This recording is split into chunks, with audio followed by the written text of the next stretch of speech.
Mike Miller, your mayor, and I want to thank you and welcome you to this workshop focusing on developing a transportation master plan. So thanks so much for attending. I want to start off and introduce some of my City Council colleagues. Vice Mayor Holly Smith. Where are you, Holly? There she is in the back. And City Councilman John Henshaw. I also want to recognize at this time the members of our Transportation Steering Committee. Bill Millar is the chair of that committee, and he will be following me in a few minutes. Other members are Erica Steiner, Evelyn Stewart, Pasquale Russo, Matt DePaulis. So thanks to each of them for volunteering their time on this important project. So the name Transportation Master Plan sounds kind of narrow and targeted, but the challenge before us is that transportation necessarily touches on all phases of our Sanibel life and culture. Things like, obviously, traffic congestion, safety on the road, on the shared use path, intersections, wildlife mortality. We are a wildlife sanctuary community, environmental protection, resilience, just to name a few. And remember, we're in the process of developing a plan that will apply not only for the next 5 years, but out 20 years. So it's a big project. So please stay involved. Let us know of your ideas and your concerns, your thoughts. We want to end up with a really usable plan, and that will require good public participation. So thanks again for attending. I also want to recognize our city manager, Dana Souza. Thanks for being there. And also the executive director of the Lee County Metropolitan Planning Organization, Don Scott. Thanks for being here, Don. So at this time, I will introduce Bill Millar, the chair of the Transportation Steering Committee.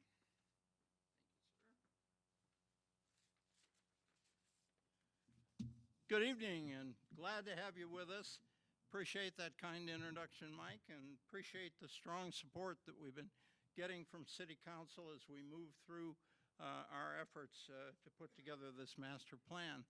And especially want to thank Paula McMichael, the director of the Planning Department, who is our principal staff liaison on this project, and appreciate her help too.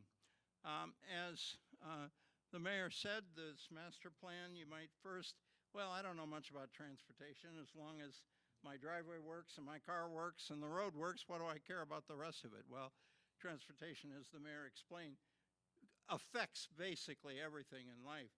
Now, I happen to be a resident of the island. I happen to live 9 driveways down from your favorite stop sign at the intersection of Periwinkle and Lingren and Causeway. So I get a chance to see traffic every day and enjoy it thoroughly, except for 2 months a year. But anyhow,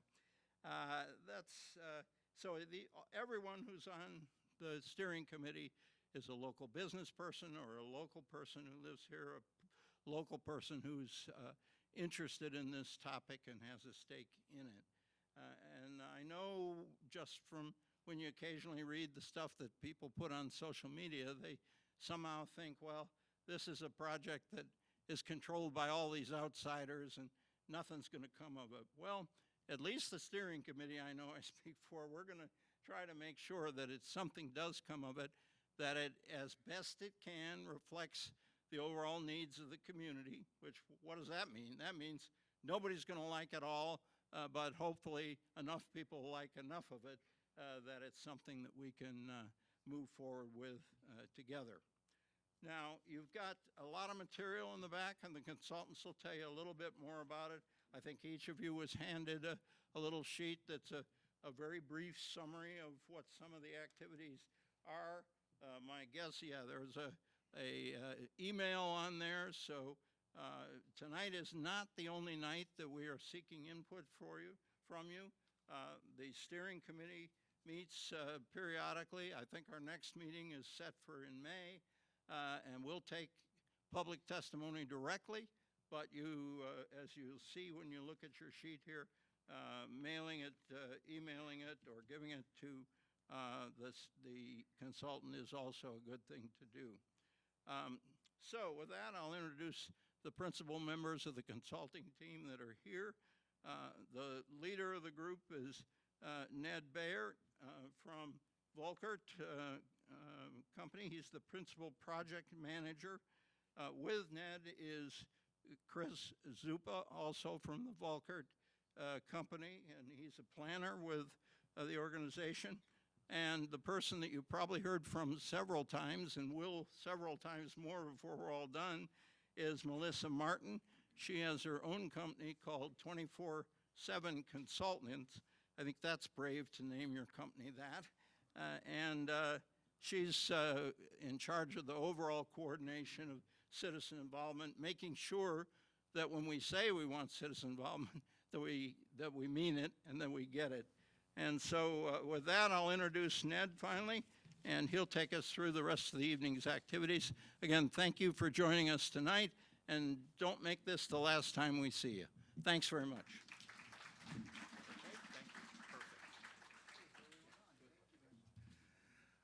All right. Good evening, Sanibel. It's great to be here. Thank you for the kind introductions. I got to say, Bill, I love your passion and the knowledge he knows about the community. He's really helped us stay on track, I think is the word, and he had to slap us a few times to get us moving. So Bill's done a great job. So my name is Ned Bayer. I'm the project manager. Let me tell you that the team thinks it's an honor to be doing this work for you. You had choices, so thank you for selecting us. You're our favorite place to work over the last 6 months. We had noticed to proceed in October. We're moving right along. There's really two things we want to do tonight. One is to inform you about what are we doing, right? The second thing is we want to hear from you. You know, this is not about us. It's really about you. You live here, you work here, you play here every day.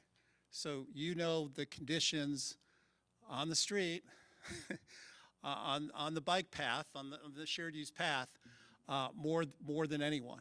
So, and we know too, the community's gone through a lot since the hurricane. Kind of the post-hurricane, you're still getting your legs. I think in a large part you have, but there's always work to do, right? So I'm going to kind of kick this off, and then Chris is going to be part of this presentation, and then we're going to have some breaks during this for Q&A. So hang in there. This will be about maybe 20 minutes long or so. Yes, how's that? Better? Okay, thank you. So this is our team. We've been introduced. The meeting purpose, again, what is the Transportation Master Plan, our initial findings, our recommended project ideas, and then questions and comments. And again, we want to hear from you. We're going to kick this off in a different way. Chris?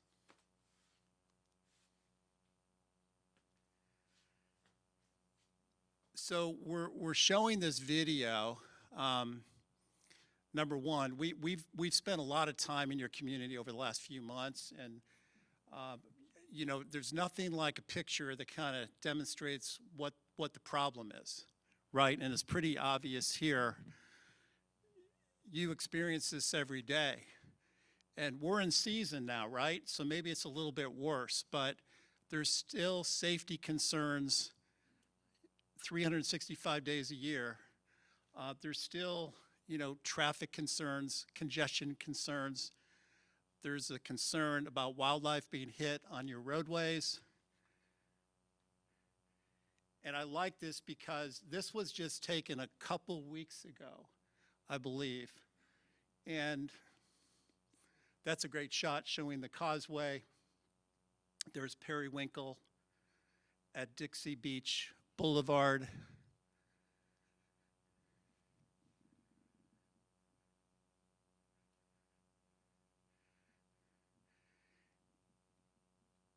That's a great view there. What's really nice about this too, because we can take still pictures, this will end up in our technical report for this project as we start making some recommendations and improvements.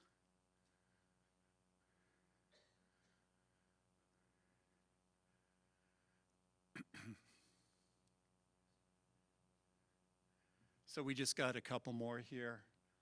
This is a great picture because it kind of shows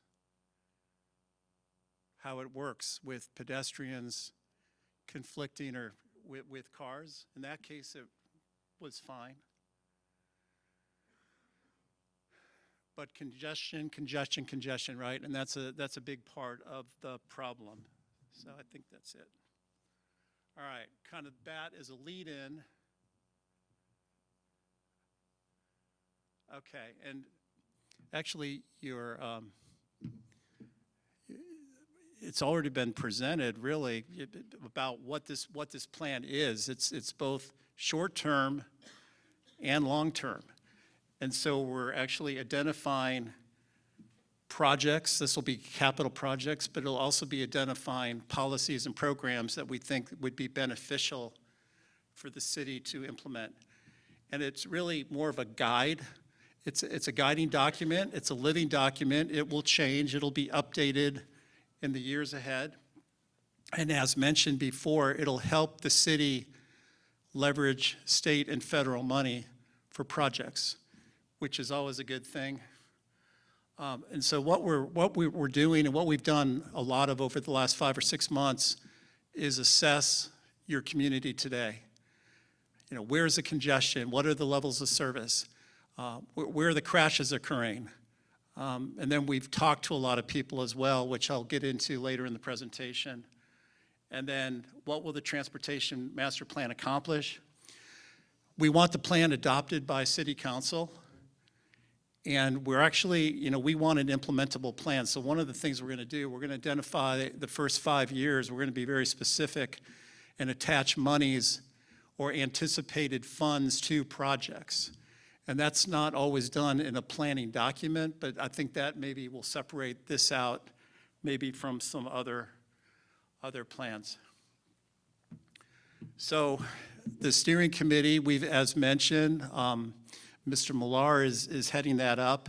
Basically, it meets every other month. I think we've already had 4 meetings, Bill, and I think another at least 3 more to go.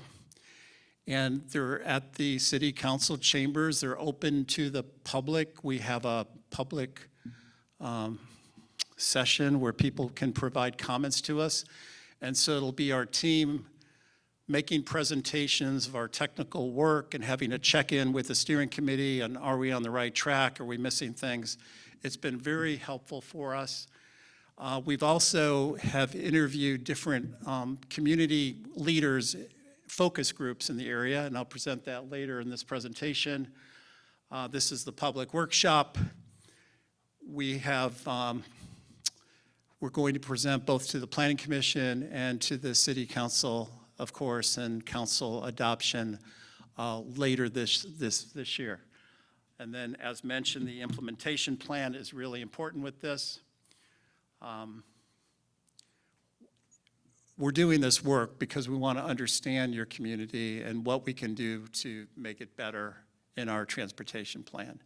We have to spend a lot of time in the community talking to people, analyzing the data, and then developing a plan that everyone thinks it can make a difference, basically. The plan can make a difference. And we've done some work. We understand we're not starting from scratch. There's been a lot of work done by some of the regional agencies. Some of the city has taken a lot of effort on various plans. So we've done a review of that. We've had an inventory with your transportation facilities. Various city departments like Public Works have been very helpful in providing information. We've performed a crash analysis so we know kind of the hot spots in the community. And then we've heard repeatedly that there's concern about wildlife strikes on roadways, and so we've analyzed that. And the plans review, I'm not going to go through the whole list, but it's everything from Lee Tran to the Lee County Metropolitan Planning Organization, the City of Sanibel. There's a couple of them I will mention, one being the Periwinkle Causeway Boulevard intersection study. Yes, that's the proposed roundabout. That's on kind of a separate track. It will impact us, of course, because that's going to be part of your transportation network, whatever decisions are made by the city council on whether or not that project proceeds. For now, it is proceeding, is my understanding. And then also the Sanibel Causeway Lane Expansion Feasibility Study. Lee County is a partner. Department of Transportation, of course. The causeway impacts traffic in and out of the island.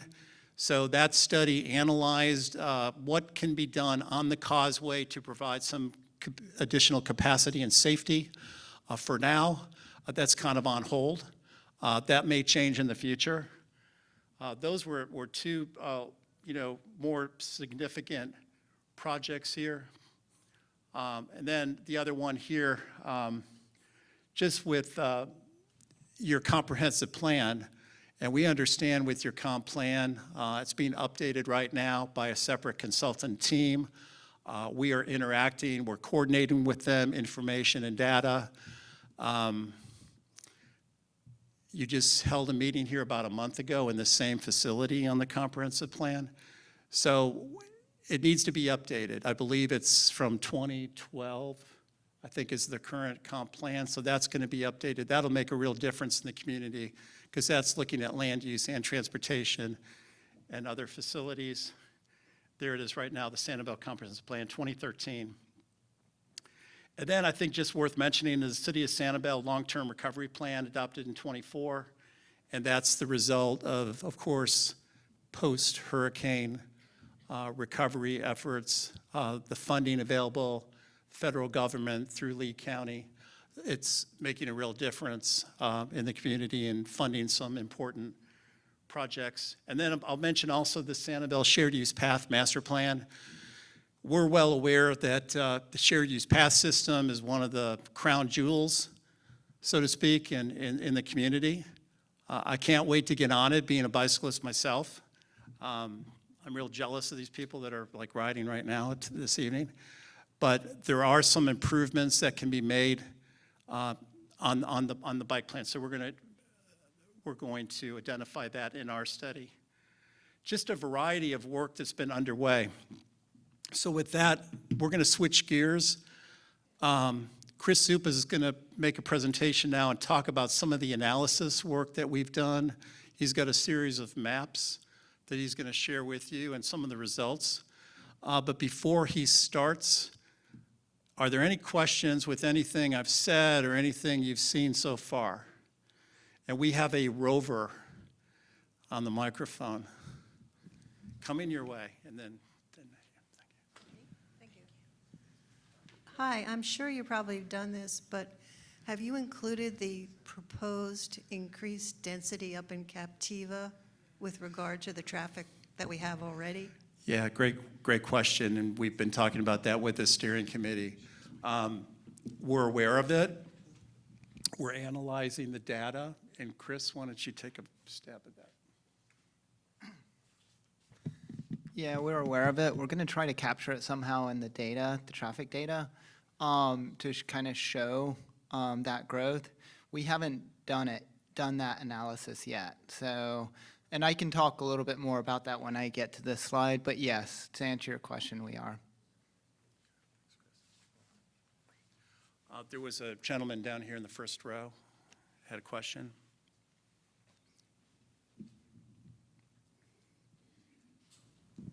Gentlemen, nice. There's a town center concept being floated around, parking, redoing the storefronts.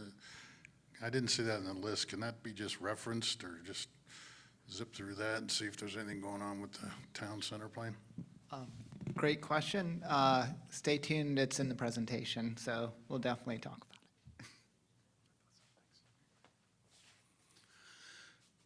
Okay, I don't see any more hands up right now. And again, we'll be asking for questions here later. So Chris, why don't you start this off? Thank you. Thanks, Ned. So one thing I want to circle back to the video because I really enjoy talking to people, and I talked to a few of you guys back there, and you noted that it's really bad. It's seasonal, and the worst time is January, February, March, right? And that's when that video was captured. So it's the worst case scenario. We are very clear that the summertime doesn't look like that, but we just wanted. We know that's the worst case scenario, so we wanted to capture it and show it in some way, and show it so that operational is the word, like how does the road operate in that condition? You know, how do the intersections operate, right, in that condition? To help kind of spark ideas, spark conversations and discussions, and inspire collaboration. So that was really a big reason why we did the video. And we'd love to hear your feedback around like ideas that you have. So as Ned noted, we've looked at a lot of plans, and the big reason we do that is because we want to make sure this plan talks with all the other plans. Like whatever is in the shared use master plan, we want to make sure is consistent with this plan, or this plan is consistent with that plan. Same with all the other plans that we've looked at, the comp plan update. What we can recommend is very contingent upon what the comp plan update is, because, you know, the code, there are certain things that we can do and certain things you can't do, right? So these next few slides, they're going to be a little data heavy. If you have questions, I'd be happy to answer them. This is kind of giving a snapshot of what Sanibel looks like today, and it helps us understand that whole picture. This is no surprise. You have a very robust shared use path system here. A lot of crosswalks, but not so many as you get further into Sandcap Road. There is one request for a crossing on Sandcap, and so those are some of the things that we'll be looking at. Sandcap is a high-speed road. That's one of the comments, or it's been repeated many times to us, is that Sandcap's a high-speed road. There's concerns, and that's also, as you'll see later, where a lot of your wildlife vehicular strikes are located. This just simply documents the width of the paths. Why does this matter? Ideally, a shared use path is actually, in an ideal world, minimum of 12 feet. 8 to 12 feet. 8 feet is kind of skinny. The wider the path, the more it can accommodate as far as bicyclists and walkers. We're only talking about bicyclists and walkers, you know, not necessarily anything else. We're not talking about motorized vehicles or e-bikes or anything. We're just strictly focusing on pedal power, people power. But when you think about that context, you know, shared use paths do have demand. You know, Rails to Trails projects, for instance, the Legacy Trail in Sarasota, a very popular trail. And the wider the trail, the more it can accommodate as far as people, particularly all ages and abilities. So that's why it's important to know how wide your shared use paths are. Everyone probably knows what your evacuation route is, so it's no surprise, but we want to just document it, know what it is. It's a major collector. It's a main road here, Sandcap and Periwinkle. I think there was a discussion or a comment, maybe it was back there, about there's only 3 ways to get on and off the island, right? And that's what we will be talking about. And that's also a relevance of the plans review. In the R2P study, the resiliency study, a ferry barge landing is recommended. And one of the ideas being discussed is, do we want to have a ferry there? Of course, that fits the context of the island, not necessarily ferrying cars over, but ferrying people. And the barge was recommended because how do you get people if the evacuation route's flooded, right? Or if there's no way to get on and off the island, how do you get people off the island otherwise? Just understanding what your roadway functional classification is. Each road serves a purpose. Your local roads, of course, are to get you to your homes. Collector roads are kind of to get you around the island and off the island. You have a combination of dirt, gravel, and paved roads. So Islandin, we know, is not open to traffic. But again, understanding what that road composition looks like and if there's any changes that need to be recommended.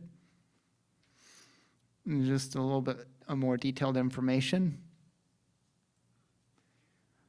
So this is, we've done a crash analysis. You'll probably have some questions around this, and I'll try to address them now as I go. But this is, the deeper the red, the color, the higher the concentration of crashes. This comes from FDOT's crash database, right?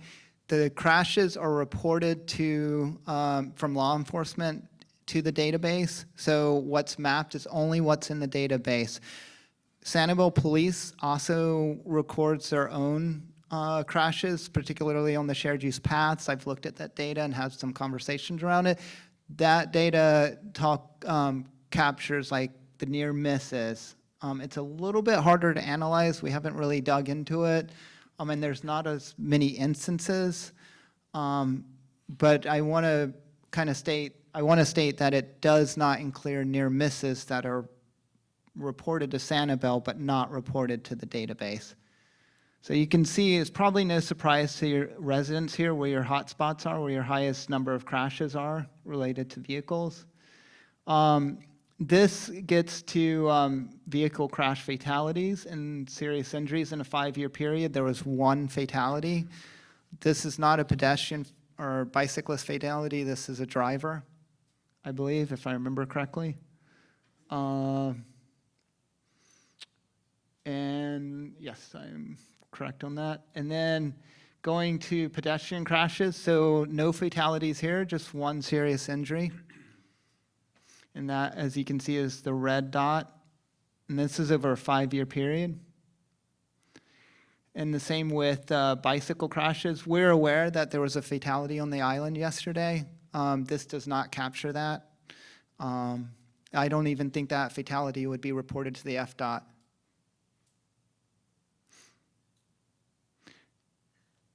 So this is the wildlife strikes, and of all the data that we've been collecting and talking about, this has gotten the most interest. So I want to spend a little bit more time on this, and if you have questions, happy to answer them.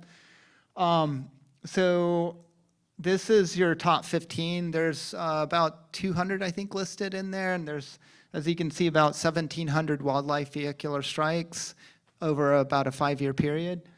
For a 5-year period, I'm sorry, it's October 2021 through September 2025. The data is from the City of Sanibel. They've been doing a great job of collecting that data and documenting it, and we mapped it for them.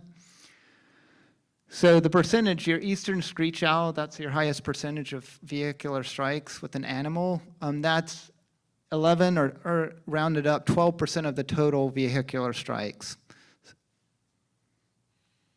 You can see where the hot spots are. So then we also separated out the listed endangered species just because we wanted to know what those hot spots look like. And you can see the hot spot is on Tarpon Bay Road. Yeah. Just as I stated earlier, it's between September 2021 and October 2025. And again, the City of Sanibel has been collecting this data. They've done a really good job collecting it. So I want to give them a shout out there because that map would not be possible without it. This is a preliminary map that we're working on, road elevation data. So we've taken the county's LiDAR data and assigned it to the roads. Why this matters is because you kind of want to know what the road looks like in a flood event. We haven't gotten to that stage yet, but we're tracking there, and we'll be ready to present that at the next steering committee. Before we get to the next slide, which I'll hand over to Ned, does anyone have any questions? I know it's a lot, especially if you haven't seen it before, but if if there's any questions, clarifications, I'm happy to answer it. Yes, ma'am.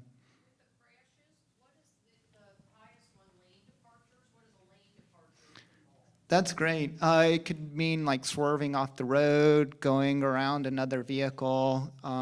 Those are your two main things that happen in. No, no, ma'am. It's not like a turn, or it's like a lane departure is essentially like going off the road. And it can be related to distracted driving. A lot of times it's related to distracted driving, but it doesn't have to be. But distracted driving, there's a strong correlation between those two categories. Yes, ma'am. Have you been able to coordinate the crashes to the actual wildlife strikes? Because I know driving down Sandcap, when there's a turtle crossing, you almost crash into the person that's trying to stop for the turtle. That's a good question. And in that scenario, we would not be able to do that because it's not going to be captured in the data. So that's something that we would capture through a comment like that. To answer your question, we would like to. It's a little bit harder to do that. They don't overlay exactly the way the data is distributed. So the data is great to visualize some of the issues, but it's limited too in what's reported, right? So, I'm sorry, did you have a question, ma'am? Oh, okay, oh, sorry. So yeah, so to answer your question, I've looked at it. It doesn't line up as well as you would like, we would think it would, based on what you're commenting. Any other questions? Happy to. Yes, ma'am.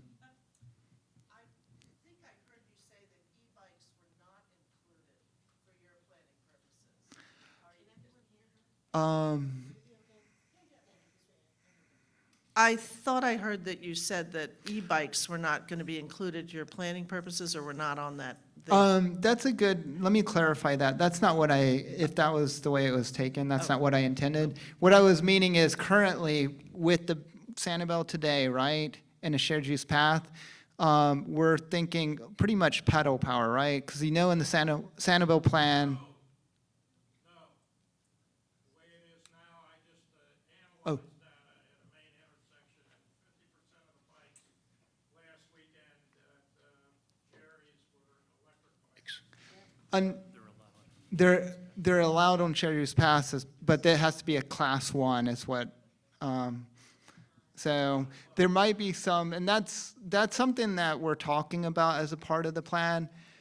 And Ned can address some of that because what he's heard through the focus groups. But let me clarify my comment there. What I was talking about is the existing shared use paths and the intent of it. It was, basically why it matters, the width. It's just the wider the path, the more people it can accommodate. So does that make sense? Does that help clarify that? So I wasn't trying to say that we're not incorporating e-bikes in the plan. I'm just saying, like, when I was looking at the widths, that's why it matters, is because the wider the shared use path, the more people can accommodate. But it's duly noted, and I understand why. It's a safety issue too, exactly. Thank you, Mr. Millar. Any other questions? Yes, sir. Act more civilized this time. Thank you. Yeah, you're great. I heard you mention, about a year ago, I thought I read somewhere in the local press that there was a plan to elevate Periwinkle Way by a substantial amount as a result of storm floods, et cetera, et cetera. Is that part of your analysis? Is that part of the future picture to elevate, to make it safer to evacuate the island and to get back on the island by elevating Periwinkle Way? I'll let Ned build that one. So my understanding, so it's not in our scope to identify where to raise profiles of roadways like Periwinkle Way or any other one. Having said that, it's a really good idea, and I know the city is studying it. And so what we want to do, though, in our plan, we want to take those, in this case, those improvements, and put them in our plan as well. So that would kind of raise the attention of everything, because it all works together, right? What we do on the shared use path, who's using it, what's the grade on roads, this all works together. So that's why we need to align these plans and be talking to each other. The comprehensive plan especially has big impacts, what city council can do, improving the transportation system, right? Because it might be for good reason, but there's some policies right now that kind of limit what we can do as far as transportation improvements. Road widening's discouraged for good reasons, but it's just kind of off the table for now unless, there be a voter referendum for some idea, or even intersection improvements, adding turn lanes for the most part is not, I shouldn't say not allowed. It's not allowed without voter referendum. It has to be under so many feet and so forth. So there's some restrictions, but the point is all of these plans have to intersect. And so that's what we're trying to do. So that's a good question. Yeah, and Chris, I'm sorry, I was kind of. No, that was off good. target. There is a project or a few projects in the Stormwater Master Plan, the recent Stormwater Master Plan that are road elevations. Those projects will also be included in this plan. I think, I don't want to cite the roads off of, but because we want, as Ned mentioned, we want those plans to be consistent. All right, so moving forward, this is the third part of the presentation, and it doesn't seem to be. Got it? Okay. All right, kind of switching gears. So as I mentioned before, we've been talking to a whole lot of people. We've had these focus group interviews with some of these organizations that you may be part of. The Committee of the Islands, Sanibel Captiva Conservation Foundation, Sanibel Bike Club, Sanibel Captiva Chamber of Commerce. We know this is just a small number of organizations in this community, right? But they do represent, a lot of people. And so we just thought it'd be important to listen. What are the concerns? Get their feedback. What are their opportunities, constraints, problems that they've identified? And then the community members I think it was really diverse backgrounds of people. Some have lived on the island like forever, and some people not as much. So we talked, and Mr. Millar, we met with your organization as well, and these were some of the themes or the issues I would say that they're concerned with. Of course, traffic congestion, we know about that. Sanibel's sanctuary vision, and this is interesting because this gets back to your comprehensive plan, land use development, quality of life, how you see this community growing in the future. I mean, basically, if you look at the city charter, if you look at your comprehensive plan, the city, unless it changes direction, really likes what you have here. It's more about, keeping growth to maybe a minimum. Certainly, you don't want a lot of vertical high-rises like you have in so many places of Florida. Keep it, low density, lower density. Don't widen roadways. We really don't want traffic signals. Like all of those things, they work in some places, but maybe not the island because it kind of takes away from the island vibe. And we heard also about the carrying capacity of your beaches.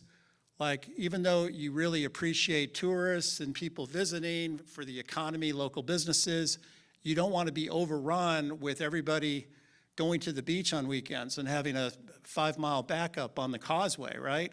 Because the beach can only handle so many people.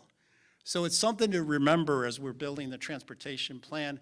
It gets into environmental protection. As much as people want things better, they want to make sure the transportation improvements don't harm the environment.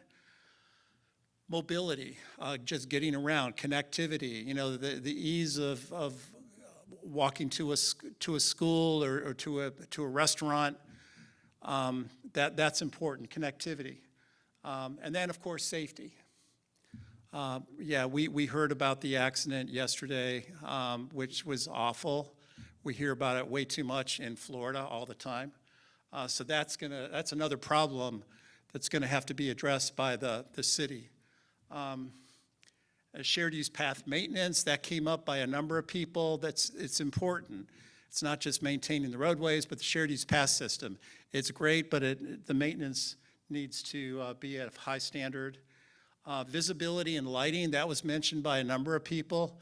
There might be places, not everywhere, but lighting in certain intersections in particular might be a good idea.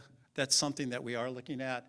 And then the wildlife vehicle strikes. There's ways to protect wildlife from motorists.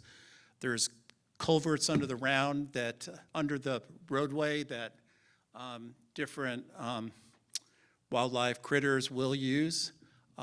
Department of Transportation uses fencing along a lot of their interstates to prevent animals from crossing the interstate, like bears and panthers and things like that, but it kind of works the same way. You've got Ding Darling right here, so that might be an opportunity, some fencing there to prevent animals from crossing.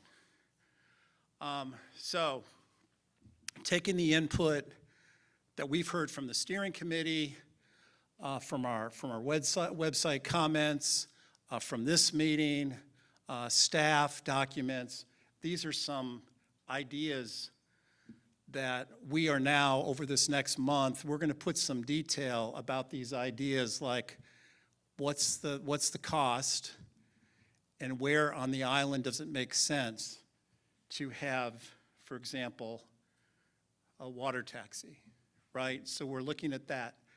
An island circulator, some of you may remember the island used to have like a circulator, like a little transit, not a big bus, but like a little bus that meandered around.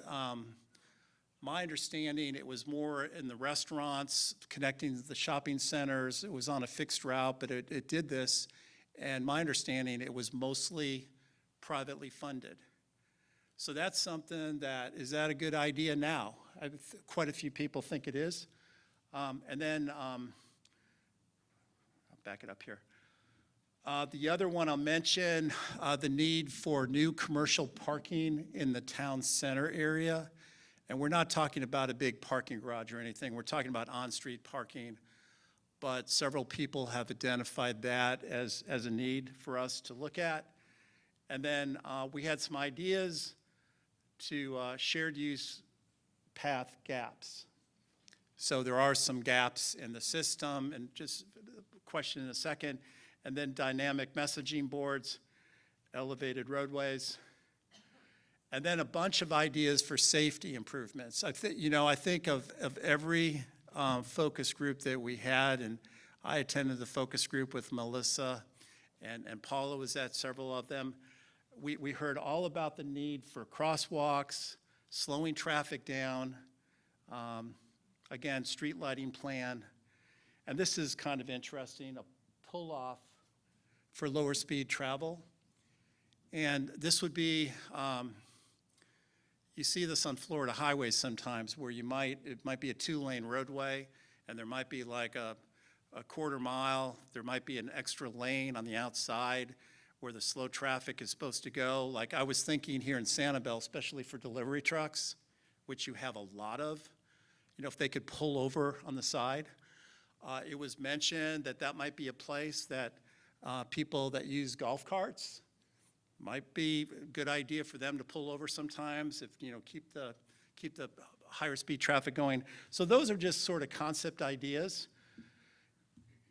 This is helpful, right? Some pictures.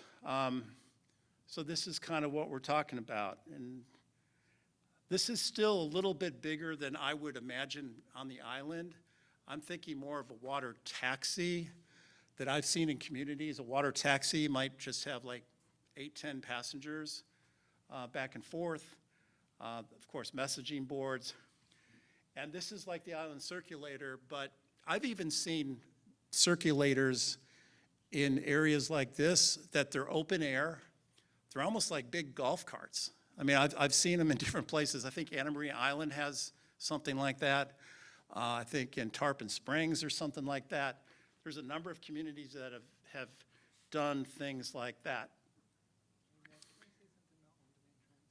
Sure. Chris is he loves on-demand transit, so I'm going to let him have this opportunity to talk about it. I just, one of the comments I want to make, Leetran already, so for those of you who are not familiar with on-demand transit, it's essentially like Uber. It picks you up at your door, drops you off at your destination. It's just much cheaper. The Leetran already has an existing service in Bonita Springs and Lehigh Acres. And so that's why we are using Leetran Image, is because it's already an existing service. So it would be a potential for a partnership with Leetran if that's something that the community is interested in. Thanks, Chris. Yeah, it's kind of like a public sector subsidized Uber, not nearly as expensive, right? So, and then here's some more pictures of some of our ideas. This one's kind of interesting. I mentioned the wildlife culverts.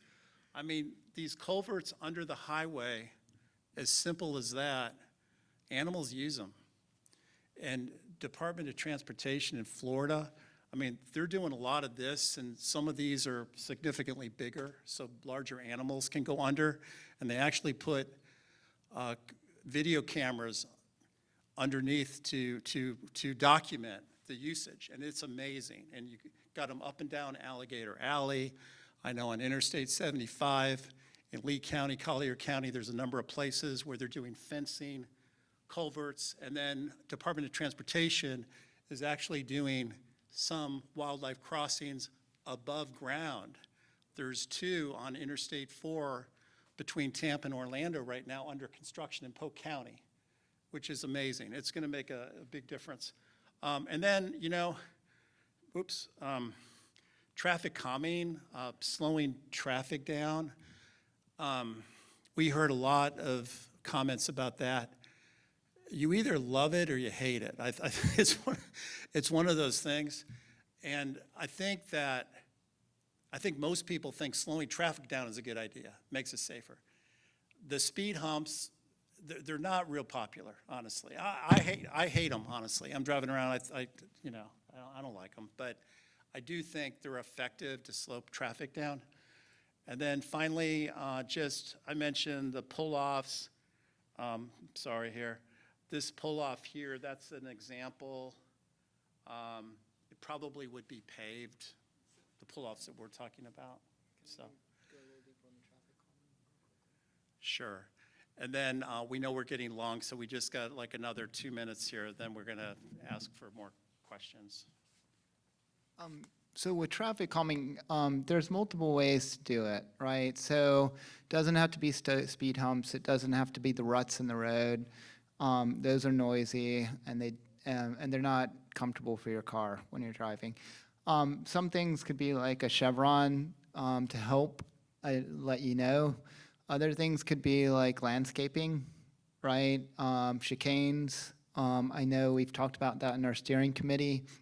So traffic calming, it actually can be a really good thing. It's not about loving and hate. It's about safety. It's about making it safer for you, for the pedestrian, especially on high-speed roads. So I think that's just really important to understand the context, that it's not just about like going over a speed hump, right? It's not just about having the ruts in the road to let you know that you're veering off the road, because those are noisy. We've heard that you don't like those. Street lighting, Sanibel plan, we understand, doesn't generally support it, but because of the wildlife, but there's ways in which you could introduce street lighting. I've talked to one of our engineers about it, where it wouldn't be a lot of spillover and it would still be beneficial to you.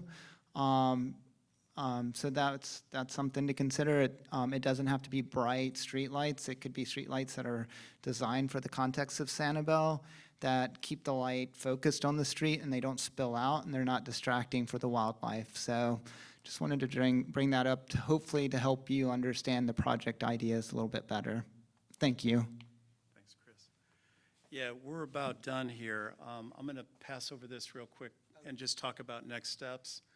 So this is what our team is doing over the next couple of months. So we're going to identify, as I mentioned, locations of projects and costs, being very specific, both short-term, 5 years, mid-term, 10 years, long-term, 20 years, capital projects.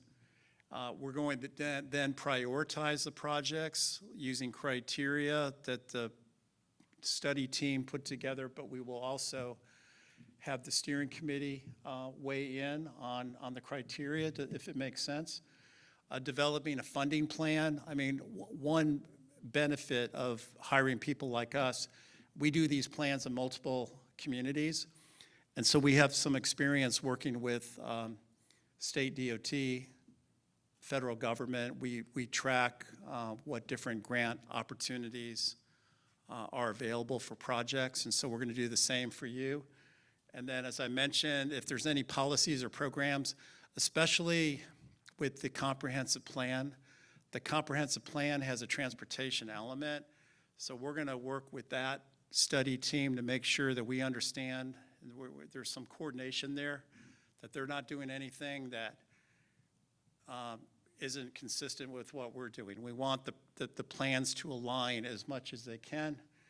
And then we're going to draft all this in the final report document, which we're making a lot of progress with the team on. And then, as we mentioned before, there's presentations to the steering committee, to the planning commission, and city council. And we're looking at the schedule right now. And I think we're going to be going to the planning commission and city council. I'm looking at Paula back there, I think in like September-ish, October, something like that. She's, yeah. So, but it'll be this year for sure. So anyhow, that's our presentation to you. We want to hear from you, and then Chris has a exercise to do. So if you are up for it, it's not a live poll per se, but we'd love for you to provide feedback. There's 3 slides in there. If you have trouble, let me know. And in the 3 slides, you can tell us what you think. You can select 1 project idea, 2 project idea, 3 projects ideas, and they're broken up by the themes that we talked about. And then on the final slide, if there's anything we missed, feel free to put it in the comments. Of course, if you have trouble with the polls, I can help you with the poll. But we also have the comment forms in the back in the board, and we love to get your feedback there as well. So this is all about, your feedback helps us understand the community better. This plan cannot be developed, or we can't do this plan without your support and your feedback. So anything that we receive is going to be incorporated into our plan. And thank you very much. I'll turn it back over to Ned, who can field some questions if you have any. All righty. It's 7:25, and we have a question in the back there.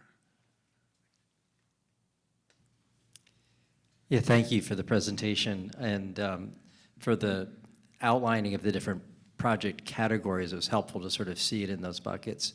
Okay. One thing that I didn't see a home for that I wondered if you'd taken a look at is sort of the transition in the transportation sector that's happening maybe a little bit slower now in the US than it was, but certainly globally it's not, and that's the transition to the electrification of transportation.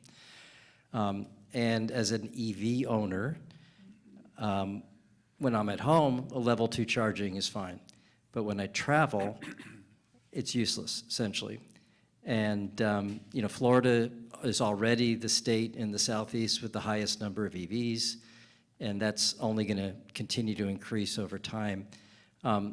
Have you sort of looked at EV charging infrastructure as a part of that transition, and in particular, high-speed charging, which has real challenges in a flood zone. I talked with the president of the company that put in the charger at the Chamber of Commerce, and they'd be happy to put in a fast charger, but only if it could be on a second story to, keep it safe from surge. So I just wondered if you kind of look at where transportation is headed and how to support that. Yeah, thank you. That's a great question. So there's been changes in Washington, and they kind of trickle down to the state and DOT. So you're right, there's a lot of electric cars out there and charging stations. It was really kind of a hot priority. And I'm looking at Don Scott with the MPO planning, probably 5 years ago even, or maybe less than that. Less so now, but that doesn't mean the need goes away. There's still that. We have not really talked about it, I think, at all. Maybe Chris? No, that's actually really good input, feedback, and I appreciate it. It hasn't come up. The concern about flooding is a real concern, but it's certainly one way to incorporate it in would be through the mobility hub concept, right? So, because mobility hubs are multimodal, it's bringing more than one mode together. So that's certainly something to think about. Whether or not it'd be feasible in the short term, we don't know. But it's a good thought. It's a really good thought. So I appreciate you bringing it up.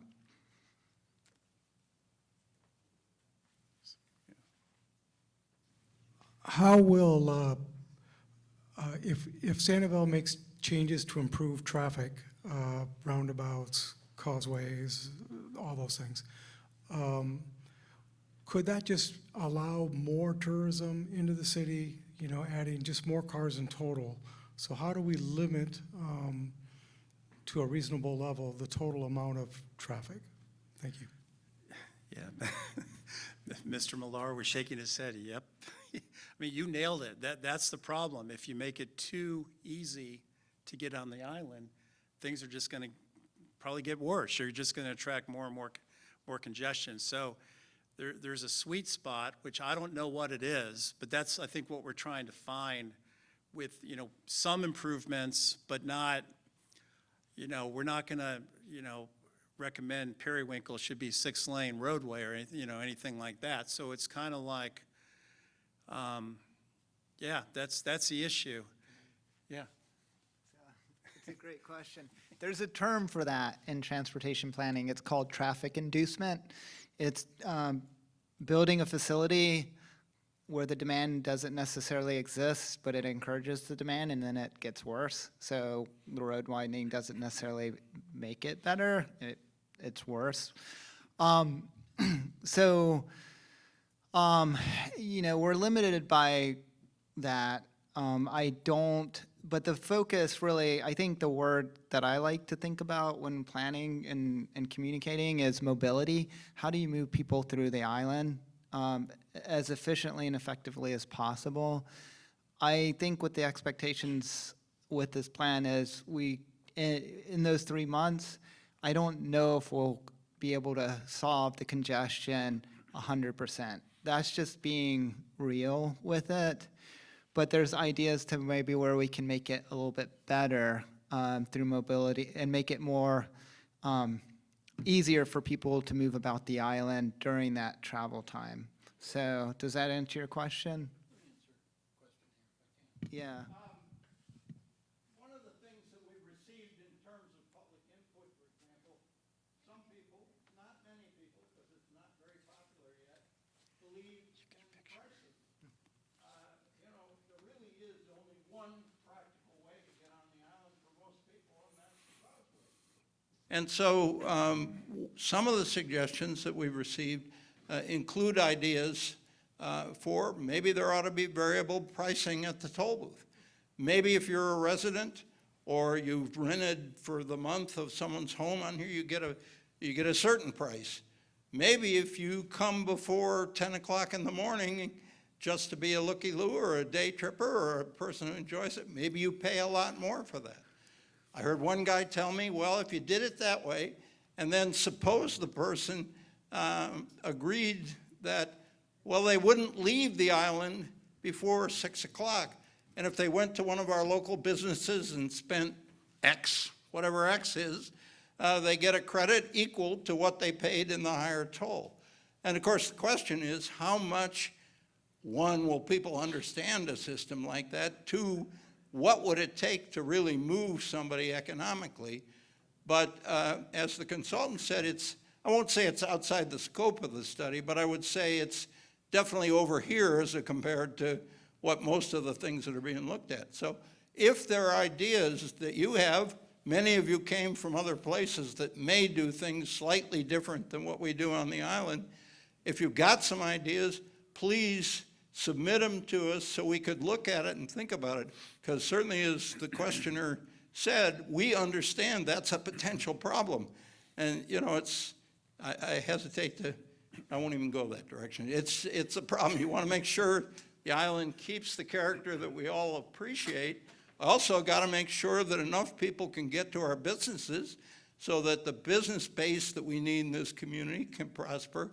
But the potential to do it wrong and overwhelm it is there. There's no doubt about that. So at least I personally am looking for ideas that could help us with that particular problem. Thanks.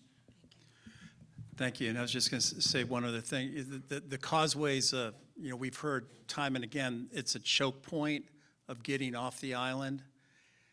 Yeah, it is to a degree, but I mean, firsthand experience 2 weeks ago, it took me an hour and a half to get from near City Hall, about this location, to the causeway, and then it took about 7 minutes crossing the causeway. So it kind of puts it in perspective right now. Some of the locals here have said the causeway, since it's been reconstructed, is safer. They've eliminated some of those turning movements from the people that fish and walk right along the side there, so it's safer. Traffic's able to move a little quicker. So yeah, the causeway's still an issue, but I mean, to me personally, from what I've seen, the issue's right here. I mean, it's periwinkle. It's all this traffic that's trying to move, and you've got people directing traffic at intersections. I mean, you know firsthand, 3 o'clock, 4 o'clock in an afternoon, it's hard. It's really hard. So anyhow, the woman in the back seat, I think, I'm sorry. I'm sorry. Yeah, I'm sorry. Okay. Hello again. We're year-round residents, and so we were here during Ian and trying to evacuate after Ian. Excuse me. And my concern really is of the traffic that exists all the time, not just in season. And my other concern is that it doesn't sound, maybe I misunderstood, but it doesn't sound as if the whole Captiva project is being extrapolated or included into the traffic analysis now, to understand better what we're dealing with so that we can propose some plan that would help that. The last question, we haven't done the analysis yet. Well, we've collected the data, so that's why we didn't show it. So what that growth would look like. There's only, with the island over there, this plan can't control what they're doing. So we'll have to be able to come up with, knowing that there's more volume coming from that island and going to that island, think about ways to mitigate it, to kind of address it. But we haven't actually, that's the next step. I was talking to our traffic guy, the traffic guy with Kittleson today about that, so it's coming, I promise. Thank you. And thanks for your presentation. I know that the roundabout is not specifically a part of your study, but it is another project and you're doing a comprehensive study. So how will that tie into the study you're doing, and how can I get a copy of that plan? As far as getting a copy of the plan, I'm sure that the city staff, probably Paula, could help you. The planning director, I believe, she could probably get you a copy of that. And my understanding, And as you know, there's been a lot of different meetings for the roundabout Well, project. and I know it's not part of your scope, but I Yeah. know that you probably have to address it somehow, incorporating as an overall, or do you have to? I mean, is it just totally separate? Yeah, or- kind of like with the other plans. If the city proceeds with it, if the council thinks it's a good idea, it's gonna happen, we're gonna put it in the plan and just to bring it attention. And then, yeah, so, but if council, the city goes a different direction, then it won't be part of what we do. I think if it's not done, then I think council, city staff's gonna look to us like, well, what are some other alternatives we can do there? Right? Okay. Which would I- make I know- I mean, sense. I wasn't trying to put you on the spot. Yeah, but I'm no, like, it's a good gonna happen, question. It's a separate project, but how does it all fit Right. together? Yeah. Okay, Yeah. thank you. So, why don't we,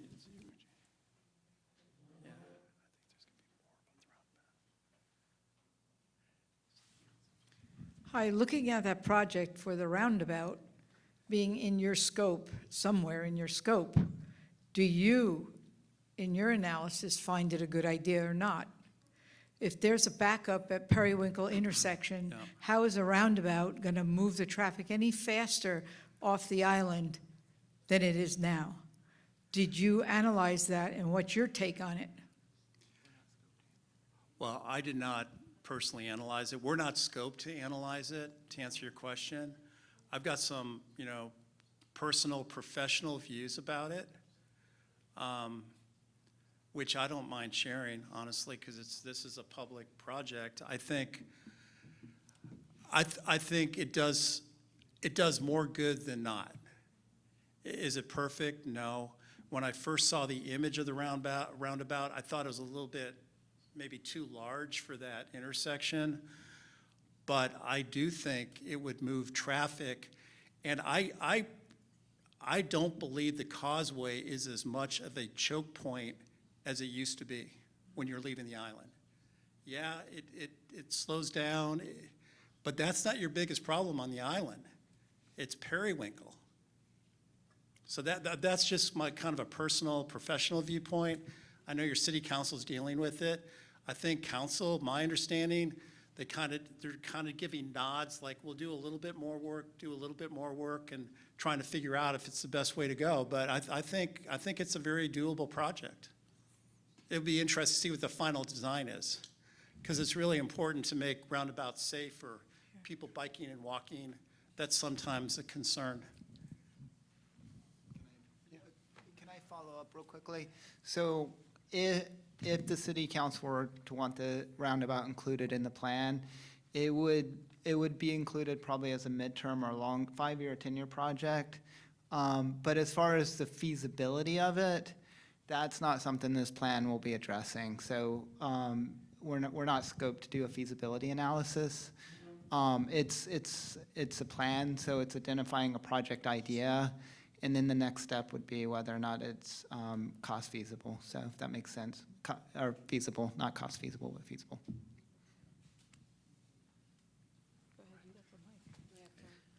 Hi, Hi.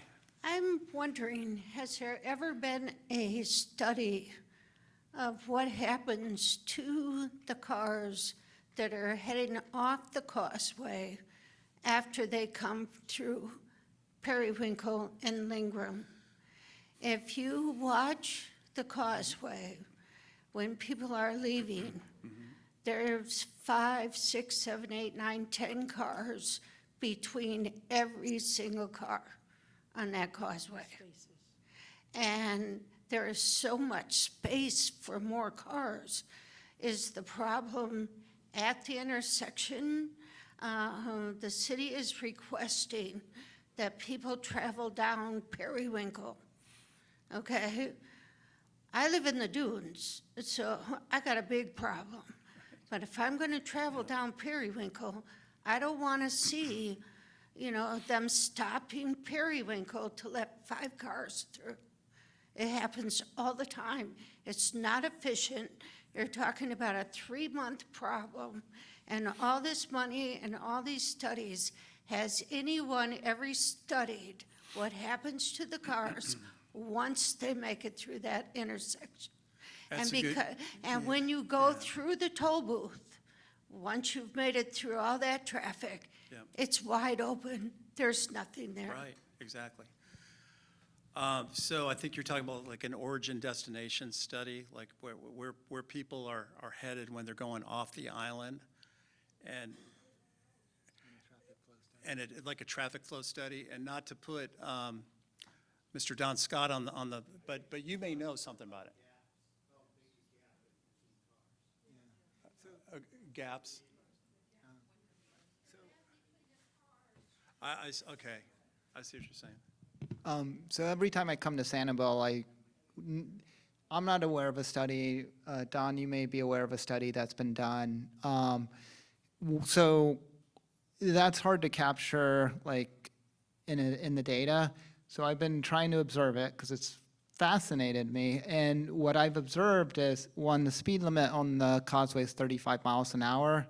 So, and I'm observing people, the gaps are there for a variety of reasons. Some people are obeying the speed limit, some are not. I saw someone, go figure, in a service truck with a big gap in front of him because he was on his phone. So a distracted driver, right? So there's a variety of reasons for that. We don't have it captured in the data. I'm not aware of a study that's been done. It would be a fascinating study to do. I think it would be a very beneficial study. But to answer your question, I don't think there is a study that captures that. Well, and kind of like one of the solutions, and it's been looked at, and it was studied, would be add a third lane to the causeway. And that was looked at, and apparently it's not doable because of cost, and there were some safety concerns. And it is, I noticed that today. It's pretty narrow. I mean, like in an emergency, you probably could squeeze another lane if you had to, like during hurricane evacuation or something, but generally, it's not gonna happen unless the bridge is expanded at some point. I mean, that's probably a very long-term project at this point. So it's, the causeway is, the city has to move forward just with the knowledge that causeway is probably gonna stay as it is right now for the foreseeable future.